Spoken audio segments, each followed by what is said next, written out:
You check your phone 43 times before noon. Not for news, not for work.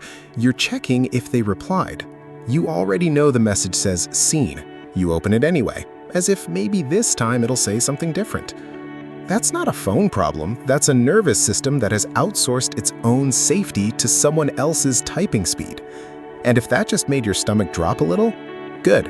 That means you're not broken. You're just finally being honest about something you've been quietly carrying for a long time.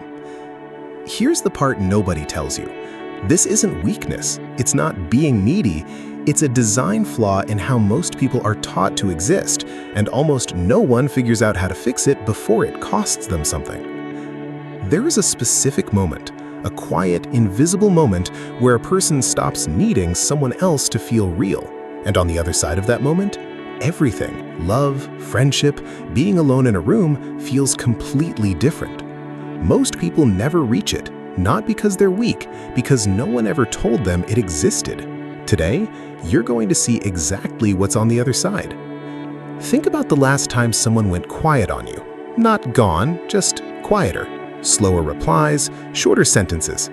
Did your mind stay calm, or did it start running a courtroom trial in your skull, replaying the last conversation, searching for the sentence you said wrong, rehearsing the apology for a crime you're not even sure you committed? That panic has a name.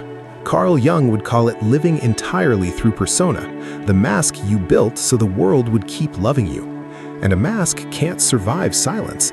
A mask needs an audience. So you perform calm. You perform, I'm fine. You send the casual text instead of the honest one. Not because you're dishonest, because some part of you learned, a long time ago, that the honest version gets left. That's not a character flaw. That's a strategy you built when you were too young to know it was optional. It kept you safe once. It's just not asking to be dropped. It's asking to be seen. Here's the part that stings, though. Jung believed that what a person refuses to look at inside themselves doesn't disappear, it just starts running their life from the dark. He called it the shadow. And the fear of being alone, that's shadow work almost nobody signs up for, because it means admitting the truth underneath the checking, the chasing, the over-texting. I don't know who I am when no one is watching me. Sit with that for a second, because that admission is not the wound, it's the beginning of the actual cure. Jung spent his life pointing towards something called individuation, the slow, deliberate process of becoming a complete person on your own terms, instead of the person your relationships require you to be. Not isolation, not shutting people out, becoming whole enough that you're no longer renting your identity out to whoever's in the room. This is where it gets misunderstood, so listen closely. People hear stop needing people and picture someone cold, detached, alone in an apartment, quietly proud of how little they feel. That's not it. That's just the mask flipped inside out. Same fear, different costume, still performing just for an audience of one.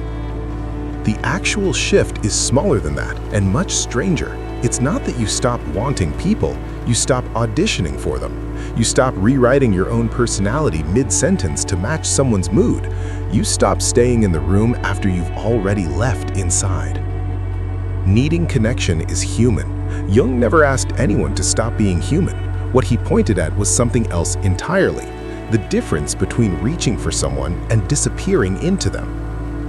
So the day you stop needing anyone isn't a lonelier day. It's the first day you're actually there for the relationship, because you finally showed up as a whole person, instead of a reflection waiting to be filled in by someone else's attention. You can still love people fully. You can still miss someone at 2 a.m. You can still want the reply. You just stop needing it to know you're still here. You were never supposed to be someone else's proof that you exist.